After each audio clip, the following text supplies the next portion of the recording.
दोस्तों नमस्कार, मैं संजय शर्मा स्वागत करता हूं आपका श्रुतिकोश पर। और इस वीडियो में हम बात करने वाले हैं दोस्तों सिंधु घाटी सभ्यता की प्रमुख विशेषताओं की।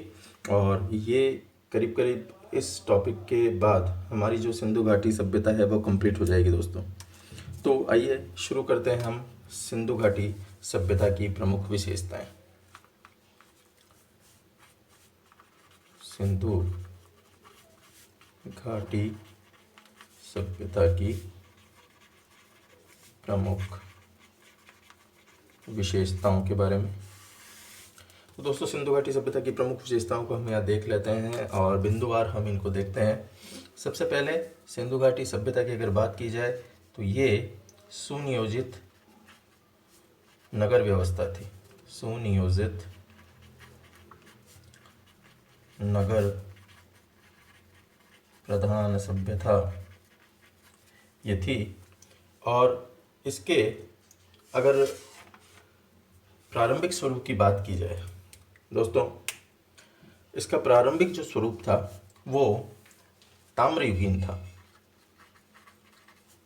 प्रारंभिक स्वरूप जो था इस सभ्यता का वो ताम्रयुगीन था। लेकिन जब कॉपर और टिन की इनको ज्ञान हो गया तो इन्होंने कॉपर और टिन को गलाकर और कांसे का निर्माण किया। तो बाद में ये जो सभ्यता थी ये कांस्य युगीन सभ्यता हो गई। बाद में कांस्य युगीन सभ्यता ये हो गई। और पहले कौन सी थी? ताम्रयुगीन सभ्यता थी। तो दोनों ही स्वरूप देखने को मिलते हैं, ताम्रयुगीन सभ्यता और कांस्ययुगीन सभ्यता के। फिर तीसरी अगर विशेषता की बात की जाए तो दोस्तों यहाँ पर गुड़िया निर्माण से ये परिचित थे। गुड़िया निर्माण से, तो गुड़िया निर्माण से ये परिचित थे। और ये गुड़िया निर्माण से परिचित थे तो इस गुड़िया निर्माण का कारखाना कहाँ से प्राप्त हुआ? ये कारखाना प्राप्त हुआ दोस्तों चहुदड़ों से। चहुदड़ों और दड़ो मैंने आपको कहा था जितने भी दड़ो हैं वो कहाँ हैं? पाकिस्तान में हैं। तो ये सिंध प्रांत पाकिस्तान के अंदर स्थित है चहुदड़ो। थोड़ी यहाँ पर हम चहुदड़ो की भी बात कर लें दोस्तों, अगर आई गया ये तो। चहुदड़ो के अंदर दोस्तों वक्राकार ईंटें प्राप्त हुई है, हमने पूर्व में बात की थी। और यहाँ पर कुत्ते द्वारा बिल्ली का पीछा करते हुए जो पदचिन्ह बने वो पदचिन्ह यहाँ पर प्राप्त हुए हैं। क्योंकि ईंटें जो है जब वो पकी हुई नहीं थी तो उस समय कच्ची ईंटों पर इनके द्वारा चलने के कारण ये जो साक्ष्य है वो हमें मिले कि ऐसा पीछा करता हुआ यहाँ पर कुछ जो पदचिन्ह है वो प्राप्त हुए हैं। फिर और बात करें तो चहुदड़ों के अंदर दोस्तों काजल, कंघा, उस्तरा, लिपस्टिक जैसी चीज़ें भी प्राप्त हुई है। तो इन चीज़ों के आधार पर क्या अंदाज़ा लगाया जा सकता है कि ये जो थे ये सौंदर्य प्रेमी भी थे। और चहुदड़ों की जो सभ्यता है दोस्तों इसको जोकर या झांगर संस्कृति भी कहा जाता है। तो यहाँ से ये प्रश्न इम्पोर्टेंट बन जाता है कि ऐसी कौन सी सभ्यता है जिसको झोकर सभ्यता भी कहा जाता है या झांगर सभ्यता भी कहा जाता है। तो ये झांगर संस्कृति या जोकर संस्कृति वाली जो विषय वस्तु है ये चहुदड़ों से प्राप्त होती है। चहुदड़ों को ये कहा जाता है अन्य नाम। नेक्स्ट अगर इसकी विशेषता की हम बात करें दोस्तों तो यह है पक्की ईंटों से बने हुए यहाँ पर मकान प्राप्त होते हैं। पक्की ईंटों के मकान जो है यहाँ पे प्राप्त होते हैं। पक्की ईंटों से निर्मित ये मकान थे। और अगली विशेषता ये है कि ये लोहे से अपरिचित थे। लोहे से अपरिचित थे। तो परिचित किससे थे इसको भी यहाँ पे देख लेते हैं। परिचित थे दोस्तों, ये एक ट्रिक आप देख सकते हैं, सोचता सिटी से। क्या है ये सोचता सिटी? सो से सोना, च से चांदी, ता से तांबा, सोना चांदी तांबा, सी से सीसा और टी से टिन। इनसे ये परिचित थे। और जब इनसे परिचित थे तो अपरिचित किससे थे? लोहे से परिचित थे। तो यहाँ पे दोनों ही चीज़ हमने देख ली कि ये किससे परिचित थे और किससे अपरिचित थे। नेक्स्ट हम बात कर लेते हैं दोस्तों सिंधु घाटी सभ्यता ने इसके साथ साथ हमें दो बेहतरीन उपहार दिए हैं, दो यूं कहें कि स्थायी उपहार। ये स्थायी उपहार दिए हैं हमको सिंधु घाटी सभ्यता ने। और ये स्थायी उपहार कौन से हैं? क्या आपके दिमाग में आ रहा है दोस्तों कि आखिर ये स्थायी उपहार कौन से दिए हैं हमें? दोस्तों ये जो स्थायी उपहार दिए हैं ये हैं गेहूं और कपास। गेहूं और कपास। तो ये कपास की खेती और गेहूं की खेती ये हमें क्या है? ये हमें स्थायी उपहार के रूप में। क्या सिंधु घाटी सभ्यता अब समाप्त हो चुकी है, अब उसके अवशेष मिल रहे हैं, तो क्या ये चीज़ें समाप्त हो गई है? क्या नहीं हुई है। इसलिए हमने कहा कि साहब ये क्या है? ये स्थायी उपहार हमें मिले हैं। तो गेहूं और कपास को आज भी हम काम में ले रहे हैं। और कपास की खेती के कारण ही दोस्तों इसे ये कहा जाता है कि विश्व में सर्वप्रथम जो कपास की खेती हुई वो यहीं हुई। विश्व में सर्वप्रथम कपास की खेती जो है वो यहाँ पर हुई। और इसके साथ साथ अगर सर्वप्रथम हम सूती वस्त्र की बात करें, सर्वप्रथम सूती वस्त्र का प्रयोग भी जो है दोस्तों वो यहीं किया गया, का प्रयोग इनके द्वारा ही किया गया। तो सूती वस्त्र का प्रयोग भी इनके द्वारा ही सर्वप्रथम किया गया था। अब यहाँ पर अगर हम सूती वस्त्र की बात कर रहे हैं तो इसका मतलब क्या था? इसका मतलब ये कि इनका जो प्रमुख उद्योग था वो भी कौन सा था? सूती वस्त्र उद्योग ही इनका प्रमुख उद्योग था। तो देखिए कितनी सारी चीज़ें हमें यहाँ से मिली है कि ये सुनियोजित नगर प्रधान सभ्यता, प्रारंभिक स्वरूप इसका ताम्रयुगीन सभ्यता का, बाद में एक कांस्ययुगीन सभ्यता के रूप में परिवर्तित हो गई। यहाँ पर गुड़िया निर्माण से ये परिचित थे, जिसका कारखाना हमें चहुंदड़ो सिंध प्रांत जो पाकिस्तान के अंदर है वहाँ से प्राप्त होता है। चहुंदड़ो की बात कर लेते हैं। चहुंदड़ो की वक्राकार ईंटें यहाँ से प्राप्त हुई है। कुत्ते द्वारा बिल्ली का पीछा करने के पदचिन्ह यहाँ से प्राप्त हुए हैं। काजल, कंघा, उस्तरा, लिपस्टिक जैसी चीज़ें यहाँ से प्राप्त हुई है, तो जिससे पता चलता है ये सौंदर्य प्रेमी भी थे। और झुक्करिया झांगर संस्कृति जो है वो चहुंदड़ो की सभ्यता को झुक्करिया झांगर संस्कृति भी कहा जाता है। यहाँ पक्के ईंटों के मकान ये बनाते थे। लोहे से अपरिचित थे लेकिन परिचित थे सोना, चांदी, तांबा, सीसा, टिन से, जिसको आप सोचता सिटी के आधार पर याद कर सकते हैं। और दो स्थायी उपहार इन्होंने हमें प्रदान किए हैं दोस्तों, गेहूं और कपास की खेती का। और कपास की खेती के कारण ही विश्व में सर्वप्रथम कपास की खेती ये इन लोगों ने की। और सर्वप्रथम सूती वस्त्र का जो प्रयोग है वो भी इनके द्वारा ही किया गया। इसलिए हड़प्पा सभ्यता का प्रमुख उद्योग जो है वो सूती वस्त्र उद्योग को ही माना जाता है। नेक्स्ट हम और इसकी विशेषताओं की बात करते हैं। तो अगली जो इसकी विशेषता है वो ये है कि ये परिवार जो थे इनके वो मात्र सत्तात्मक थे। मात्र सत्तात्मक इनके परिवार थे। और वर्ण व्यवस्था जो थी यहाँ पे वो थी दोस्तों कर्म प्रधान। मात्र सत्तात्मक परिवार थे, वर्ण व्यवस्था कर्म प्रधान थी, यानी कार्य के आधार पर थी। ये जो लोग थे ये मुद्राओं का निर्माण करते थे। तो मुद्राओं का निर्माण किनके द्वारा किया जाता था? मुद्राओं के निर्माण के लिए ये टेराकोटा और सेल खड़ी का बहुतायत प्रयोग करते थे। सेल खड़ी की पूर्व में हम बात कर चुके हैं। तो टेराकोटा को भी ये काम में लेते थे इसके लिए। तो टेराकोटा क्या होता है इसकी भी थोड़ी यहाँ से हम बात कर लें दोस्तों। ये एक सेरामिक है जिसके माध्यम से क्या होता है, बर्तन, पाइप आदि जो चीज़ें हैं उनसे उनका जो निर्माण है वो इसके माध्यम से किया जाता है। अगर दोस्तों इसके अर्थ की बात की जाए और आप इसको समझना चाहें कि ये टेराकोटा है क्या, तो इतावली जो भाषा है उस इतावली भाषा में टेराकोटा का अर्थ होता है पक्की मिट्टी। पक्की मिट्टी, तो पक्की मिट्टी से निर्मित ये थी, तो इससे मुद्राओं का निर्माण भी किया जाता था। थोड़ी सी मैं आपको राजस्थान के बारे में बता दूं दोस्तों। यहाँ पर राजस्थान में टेराकोटा का जो मुख्य केंद्र है, राजस्थान में मुख्य केंद्र, ये राजस्थान में मुख्य केंद्र है दोस्तों मोलेला राजसमंद में। मोलेला राजसमंद में टेराकोटा का मुख्य केंद्र है।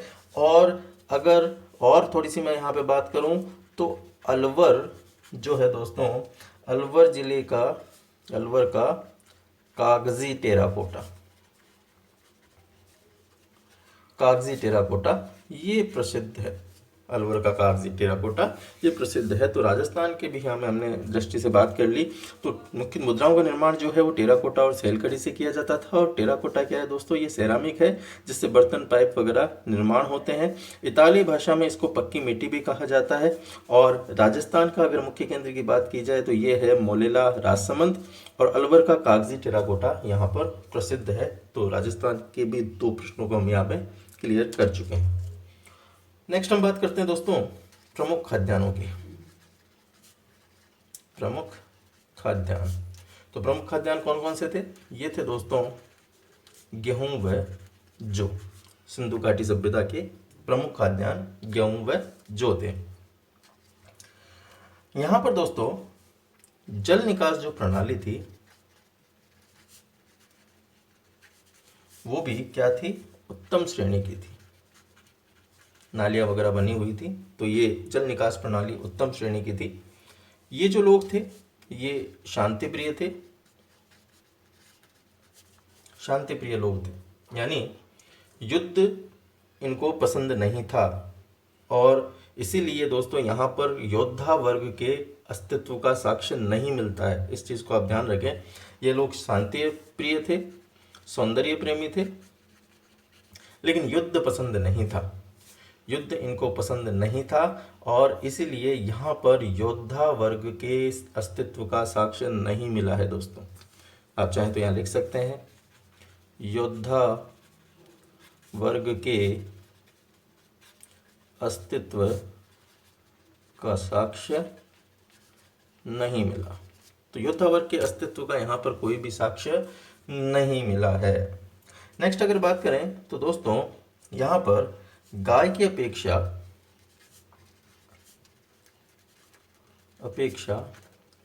बैल को महत्व दिया जाता था।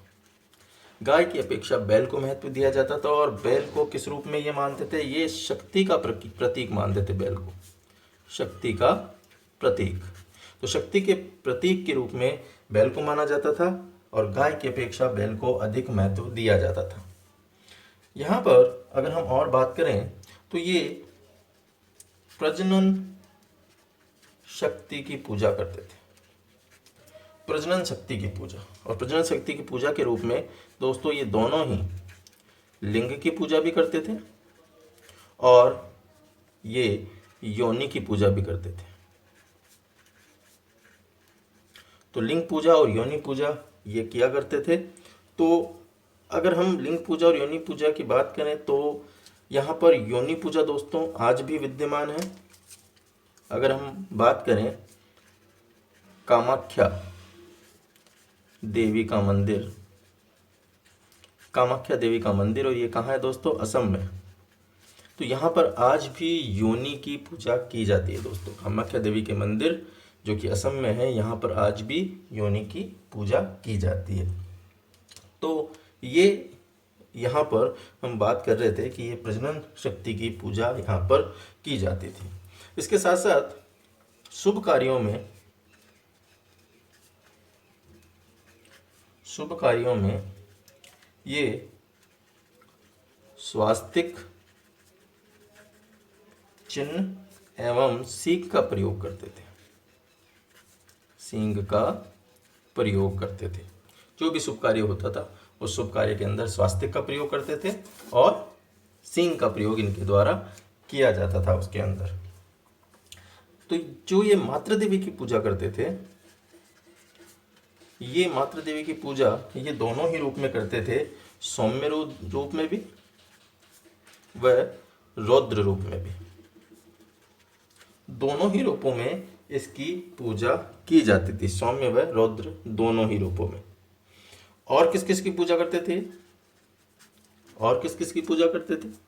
तो और किस किस की पूजा करते थे? तो ये करते थे दोस्तों सूर्य पूजा,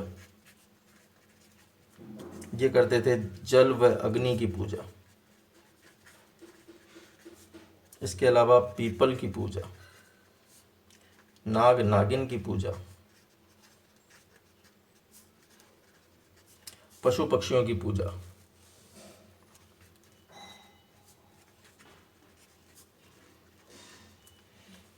इनका प्रचलन था। लेकिन ये सारा होते हुए भी यहाँ पर साथ में ये भी आपको ध्यान रखना होगा कि यहाँ पर मंदिर निर्माण के साक्ष्य नहीं मिले हैं। पूजा तो ये करते थे, ये मातृ देवी की सौम्य व रौद्र रूप में पूजा करते थे। पूजा के लिए सूर्य पूजा, जल व अग्नि पूजा, पीपल नाग नागिन पूजा, पशु पक्षी पूजा, इनका प्रचलन तो था, लेकिन मंदिर निर्माण के दोस्तों यहाँ पर साक्ष्य नहीं मिले हैं। तो ये चीज़ भी हमें देखनी होगी। तो इसके अंदर हमने क्या देखा दोस्तों? हमने देखा कि इनके जो परिवार थे वो मात्र सत्तात्मक थे, वर्ण व्यवस्था यहाँ पे कम प्रधान थी, और यहाँ पर मुद्राओं का निर्माण जो है वो टेराकोटा और सेलखड़ी के माध्यम से किया जाता था। टेराकोटा सेरामिक है जिससे बर्तन और पाइप बनते हैं। इतावली भाषा में इसको पक्की मिट्टी कहा जाता है। साथ में राजस्थान के अगर मुख्य केंद्र की बात की जाए तो मौलेला राजसमंद के अंदर है। अलवर का कागजी टेराकोटा प्रसिद्ध है। प्रमुख खाद्यान्न दोस्तों जो सिंधु घाटी सभ्यता थी उसमें गेहूं और जौ थे। जल निकास प्रणाली यहाँ की उत्तम थी। ये लोग शांति प्रिय थे, सौंदर्य प्रेमी थे, तो इसीलिए योद्धा वर्ग के अस्तित्व का साक्ष्य नहीं मिलता है यहाँ पर। गाय की अपेक्षा बैल को अधिक महत्व दिया जाता था, इसीलिए बैल को ये शक्ति का प्रतीक मानते थे। प्रजनन शक्ति के रूप में लिंग पूजा और योनि पूजा की जाती थी, और योनि पूजा का जो स्थल है आज भी वर्तमान में कामाख्या देवी का जो मंदिर है असम में, वहाँ पर योनि पूजा की जाती है। और शुभ कार्यों के अंदर दोस्तों ये स्वास्तिक चिन्ह और सिंह का प्रयोग किया करते थे। मातृ देवी की पूजा सौम्य व रौद्र दोनों ही रूपों में करते थे। पूजा जो है वो सूर्य पूजा, जल अग्नि की पूजा, पीपल नाग नागिन की पूजा, पशु पक्षियों की पूजा आदि करते थे। लेकिन इसके साथ साथ ये भी ध्यान देना होगा कि मंदिर निर्माण के यहाँ पर साक्ष्य प्राप्त नहीं हुए। तो ये कुछ और हमने बात की। नेक्स्ट हम बात करते हैं दोस्तों कि ये जो लोग थे ये शिवलिंग की पूजा करते थे। हमने योनि पूजा की बात की, नेक्स्ट हम बात करते थे शिवलिंग की पूजा करते थे। शिवलिंग की पूजा, तो शिवलिंग की ये पूजा करते थे तथा परम पुरुष के रूप में मानते थे ये पशुपति शिव को। पशुपति शिव जो थे वो परम पुरुष के रूप में ये मानते थे, और परम नारी के रूप में मानते थे। परम नारी ये मानते थे मातृ देवी। तो मातृ देवी की उपासना करते थे, परम नारी के रूप में मानते थे, और परम पुरुष पशुपति शिव को ये मानते थे दोस्तों। तो सो पशुपति शिव जो है इनकी भी हम बात कर लेते हैं। ये योगी की मुद्रा में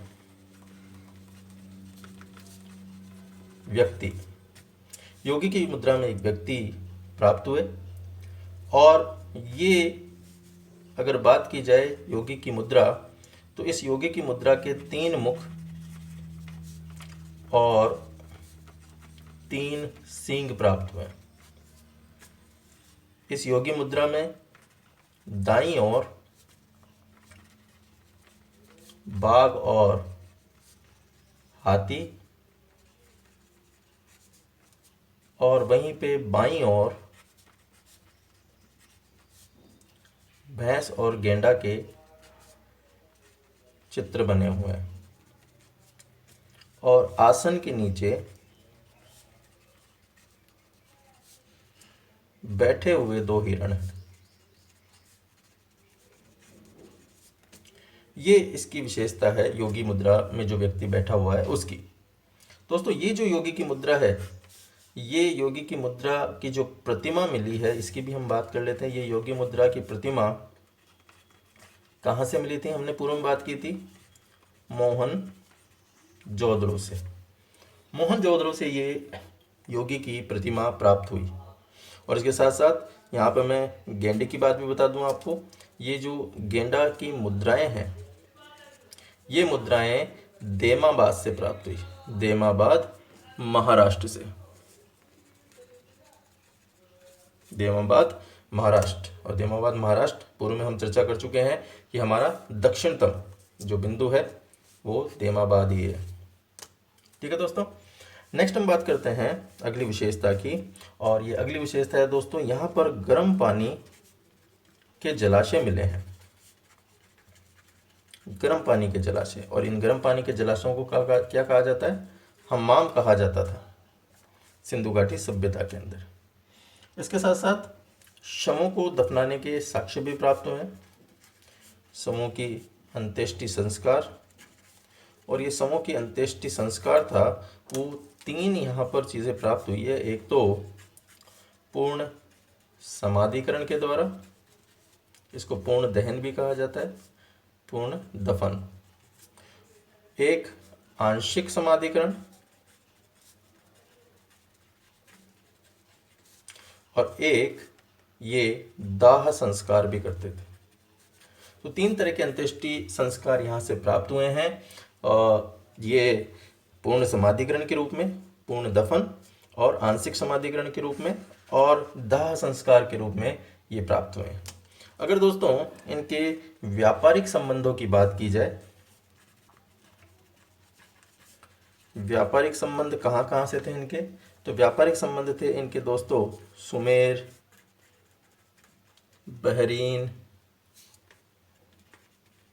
अफगानिस्तान, ईरान आदि के साथ इनके व्यापारिक संबंध थे दोस्तों।